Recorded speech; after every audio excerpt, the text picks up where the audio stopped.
Hello everyone, welcome to day 14 of my SQL series. So இன்னைக்கு நம்ம எதை பத்தி பார்க்க போறோம் அப்படின்னா இந்த விண்டோ ஃபங்க்ஷன்ஸ்னா என்னன்றதை பத்தி பார்க்குறோம்.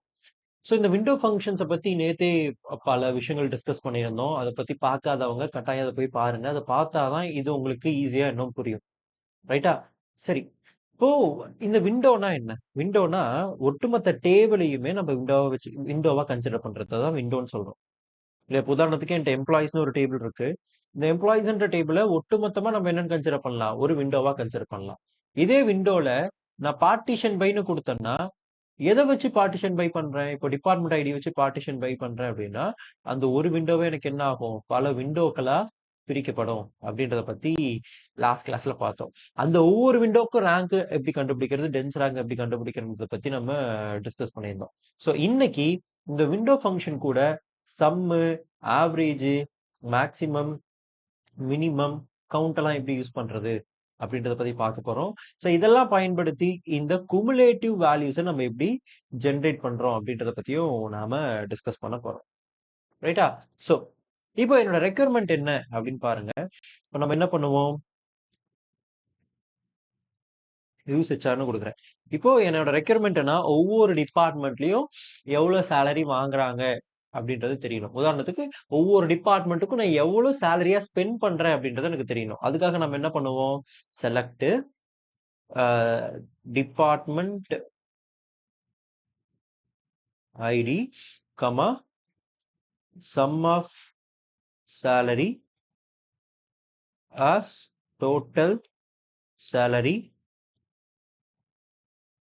ஃப்ரம் எம்ப்ளாயீஸ் அப்படின்னு நான் கொடுக்குறேன். இப்படி கொடுத்தா எனக்கு ஒர்க் ஆகாது. இதுக்காக நம்ம என்ன பண்ணோம்? குரூப் பை 1 அப்படின்றத நம்ம தருவோம். 1ன்றது இங்க செலக்ட் கிளாஸ்ல 1 நம்ம எது மீன் பண்ணியிருக்கோம்? Department ID. அப்ப இதை எக்ஸிக்யூட் பண்ணா எனக்கு ஒவ்வொரு டிபார்ட்மெண்ட்லயும் எவ்வளவு சேலரின்றது நமக்கு வரும். ரைட்டா? ஒவ்வொரு டிபார்ட்மெண்ட்லயும் நம்ம எவ்வளவு சேலரி ஸ்பெண்ட் பண்றோன்றத பத்தி நம்ம இங்க பார்த்திருக்கோம். பட் இப்ப எனக்கு என்ன தேவைன்னா, எனக்கு ஒவ்வொரு எம்ப்ளாயோட டீடைல்ஸும் வேணும். ஃபார் எக்ஸாம்பிள் எனக்கு ஃபர்ஸ்ட் நேம் வேணும், டிபார்ட்மெண்ட் ஐடி வேணும், கூடவே சம் ஆஃப் சேலரியும் வேணும்னு வைங்களேன். இது அக்ரிகேஷன்ல சாத்தியம் கிடையாது. ஸோ இப்போ நம்ம இங்க பண்ணியிருக்கிறது என்னது? குரூப்பிங் அண்ட் அக்ரிகேட்டிங் இல்லையா? குரூப்பிங் அண்ட் அக்ரிகேட்டிங் நான் பண்ணியிருக்கேன். பட் இது உங்களுக்கு ஸ்குவீசிங் அப்படின்ற ஒரு கான்செப்டை பயன்படுத்துது. ஸ்குவீசிங்னா என்ன? எங்கெங்கெல்லாம் 10ன்ற ஒரு டிபார்ட்மெண்ட் ஐடி இருக்கோ அதெல்லாம் சேர்ந்து எனக்கு ஒன்னாகும், ஒரு குரூப் ஆகும். 20 சேர்ந்து எனக்கு குரூப் ஆகும். இந்த இடத்துல வேல்யூஸ்ல என்ன ஆகுது? எனக்கு ஸ்குவீஸ் ஆகுது. ஸோ இந்த இடத்துல டேட்டா லாஸ் அப்படின்றது நமக்கு நடக்கும். ரைட்டா? ஸோ இந்த ஒரு விஷயத்த நம்ம சரி செய்யறதுக்காக என்ன பண்றோம் அப்படின்னா, விண்டோ ஃபங்க்ஷனை பயன்படுத்த போறோம். ரைட்டா? விண்டோ ஃபங்க்ஷன் எப்படி பயன்படுத்துறது அப்படின்னா, எனக்கு ஃபர்ஸ்ட் நேமும் வேணும், டிபார்ட்மெண்ட் ஐடியும் வேணும், அதே மாதிரி சம் ஆஃப் சேலரி வேணும், without the data loss, without the squeezing அப்படின்னு நீங்க நினைக்கிறீங்கன்னா, இப்போ நான் அதை எப்படி சாத்தியப்படுத்துறேன்னு பாருங்க. செலக்ட் பண்றேன். ஃபர்ஸ்ட் நேம் வேணும், டிபார்ட்மெண்ட் ஐடி வேணும். இப்போ நான் என்ன பண்றேன்? சம் ஆஃப் சேலரி கொடுக்குறேன் as total salary from employees நான் தரேன்.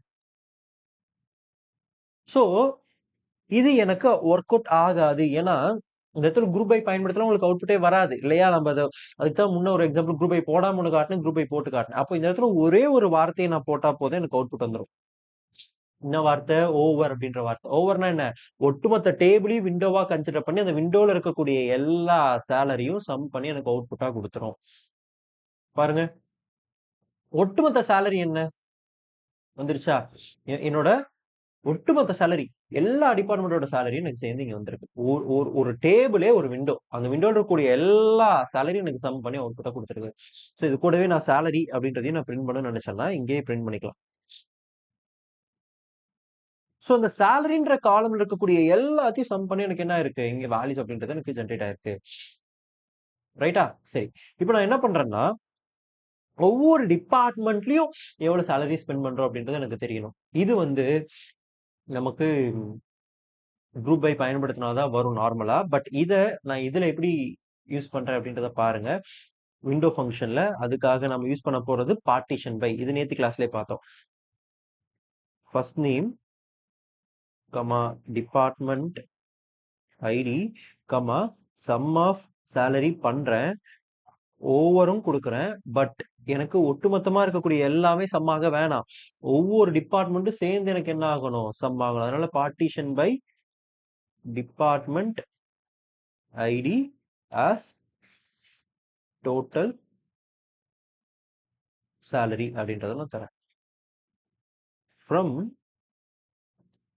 எம்ப்ளாயீஸ். அவுட்புட் பாருங்க, 10ன்ற டிபார்ட்மெண்ட்ல மட்டும் என்ன வந்திருக்கா, 20ன்ற டிபார்ட்மெண்ட்ல என்ன, வித்தவுட் டேட்டா லாஸ். டேட்டான்றது ஒன்று லாஸ் ஆகாமே எனக்கு அவுட்புட்ன்றது கிடைச்சிருக்கு. டேட்டா லாஸ் ஆயிருக்கு. அப்ப நீங்க குரூப் பை பயன்படுத்திருந்தீங்கன்னா உங்களால first name, department ID, total salary ஒன்னா பார்க்க முடியாது. எல்லாம் சேர்ந்து ஸ்பீஸ் ஆயிரும், குரூப்பிங் அண்ட் அக்ரிகேட்டிங் நடக்கும். இந்த இடத்துல அந்த மாதிரியான ஒரு விஷயம் நடக்கவே இல்லை. இந்த இடத்துல அந்த விண்டோன்றது என்ன ஆகுது, இந்த இடத்துல விண்டோ இருக்கானா இருக்கு. ஆனா ஒரே விண்டோவை நான் பல விண்டோக்களா பிரிச்சிருக்கேன் அப்படின்றத நம்ம சொல்லலாம்.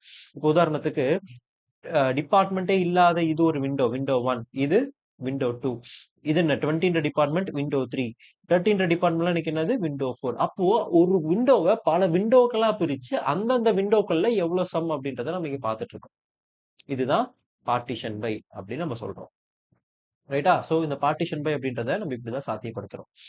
சரி, இப்போ இதுலயே நீங்க வந்து குமுலேட்டிவ் சம்மா நீங்க பார்க்க முடியும். குமுலேட்டிவ் சம், குமுலேட்டிவ் சம்னா என்ன, குமுலேட்டிவ் சம் அப்படின்றது அப்படியே ஆட் பண்ணிக்கிட்டே வருது. உதாரணத்துக்கு இந்த ஹோட்டல் இருக்குன்னு வச்சுக்கோங்க.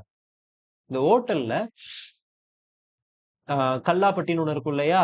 ஃபர்ஸ்ட் காலங்காத்தால அந்த கடையை ஸ்டார்ட் பண்றாங்க. கல்லாப்பட்டி காலியா இருக்கும். ஒரு நபர் வரார், 100 ரூபாய்க்கு சாப்பிடுறாருன்னா அந்த கல்லாப்பட்டியில எவ்வளவு இருக்கும், 100 ரூபாய் இருக்கும். 2வது நபர் வரார், 200 ரூபாய்க்கு சாப்பிடுறாரு. இப்ப கல்லாப்பட்டியில வேல்யூ என்ன, 300. ஏன்னா 100 கூட 200 ஆட் ஆகும் இல்லையா? அதே மாதிரி இன்னொருத்தர் வராரு, 150 ரூபாய்க்கு சாப்பிடுறாரு. அப்ப என்ன ஆகும், வேல்யூ 450. அப்படி இந்த மாதிரி சம் ஆகிக்கிட்டே வருது இல்லையா, குமுலேட்டிவ். இதுதான் நம்ம என்ன சொல்றோம், சம் ஆகிக்கிட்டே வரத குமுலேட்டிவ் சம்னு நம்ம சொல்லுவோம். ரைட், அந்த ஹோட்டல் பிசினஸ் வச்சு நான் உங்களுக்கு ஈஸியா சொல்லி புரிய வச்சிருக்கேன். ஸோ இதையும் நம்ம வந்து இங்க ரீக்ரியேட் பண்ண முடியும் எஸ்கியூஎல்ல. எப்படி ரீக்ரியேட் பண்றது, அப்படியே அதை காப்பி பண்ணிக்கிறேன். காப்பி பண்ணிட்டு இந்த இடத்துல பார்ட்டிஷன் பைக்கு பதிலா ஆர்டர் பை அப்படின்னு நம்ம கொடுத்தோம்னா, ஆர்டர் பை எம்ப்ளாய் ஐடிக்கு தரலாம். ஏன்னா ஒவ்வொரு எம்ப்ளாய் ஐடியை பொறுத்து அது எனக்கு என்ன ஆகிட்டே வரணும், ஆட் ஆகிக்கிட்டே வரணும் அப்படின்றத நான் தரேன். பாருங்க, I just need salary as well. So let me இந்த சேலரி ஓவர் இயர். ஸோ இங்க எத்தனை சேலரி இருக்கு, ஸ்டீவன் வந்துடுறாரு, 24,000 அப்படியே வந்துருது. அது கூட 17,000 ஆட் ஆகி 41,000 வந்திருக்கு. அது கூட மறுபடியும் 17,000 ஆட் ஆகி 58,000 வந்திருக்கு. ஸோ இந்த மாதிரி ஒவ்வொரு சேலரியும் எனக்கு ஆடப் ஆகிக்கிட்டே வரும். கடைசியா போய் பார்க்கும்போது ஒட்டுமொத்த சேலரி என்னன்றதையும் உங்களால பாத்திர முடியும். ஸோ இது பேர் என்னன்னு சொல்றாங்க, குமுலேட்டிவ் சம். குமுலேட்டிவ் சம்ன்றது ஒண்ணுக்கு ஒண்ணா ஆட் ஆகிக்கிட்டே வரது குமுலேட்டிவ் சம்னு சொல்றோம். அதே பார்ட்டிஷன் பை பயன்படுத்தினா என்ன ஆகுது, எனக்கு ஒரு விண்டோ பல விண்டோக்களா பிரிக்கப்பட்டு அந்த டிபார்ட்மெண்ட்டுகளை மட்டும் நம்ம என்ன பண்றோம், சம் பண்றோம். So that is the difference between the partition by and the order by. Okay, சரி. அப்போ இந்த பார்ட்டிஷன் பையும் ஆர்டர் பையும் ஒன்னா பயன்படுத்தினா என்ன ஆகும், அதையும் பாத்துருவோமா? சோ இப்ப என்ன பண்றேன், இது அப்படியே காப்பி பண்ணிக்கிறேன். டிபார்ட்மெண்ட் ஐடி எனக்கு சேர்ந்து வேணும், அதனால நான் டிபார்ட்மெண்ட் ஐடி என்ன பண்ணிக்கிறேன், காப்பி பண்ணிக்கிறேன். ஓகே, ஸோ ஃபர்ஸ்ட் நேம் வேணும், டிபார்ட்மெண்ட் ஐடி வேணும், சேலரி, சம் ஆஃப் சேலரி இதெல்லாம் கொடுத்துருக்கேன். இந்த இடத்துல நான் என்ன பண்றேன், பார்ட்டிஷன் பை அப்படின்றத தரேன். Partition by. ஸோ எனக்கு ஃபர்ஸ்ட் நேம் வேணும், டிபார்ட்மெண்ட் ஐடி வேணும், சேலரி வேணும், சம் ஆஃப் சேலரி வேணும்.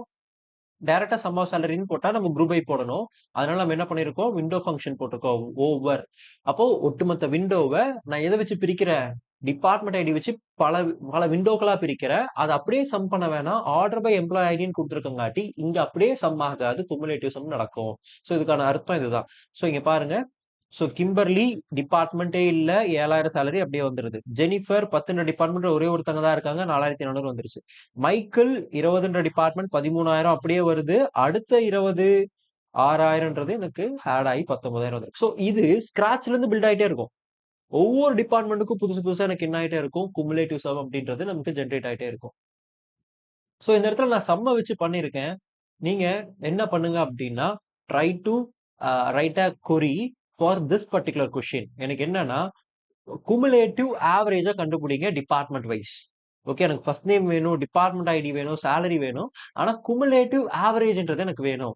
ஸோ அதுக்கான கமெண்ட, அதுக்கான கொரியை நீங்க கமெண்ட் செக்ஷன்ல போடலாம். ஓகே. ஸோ இந்த வீடியோ உங்களுக்கு புடிச்சிருக்கும், புரிஞ்சிருக்கும்னு நெனைக்கிறேன். இஃப் இன் கேஸ் உங்களுக்கு ஏதாவது டவுட் இருக்குன்னா, கட்டாயம் நீங்க வந்து கமெண்ட் செக்ஷன்ல போடலாம்.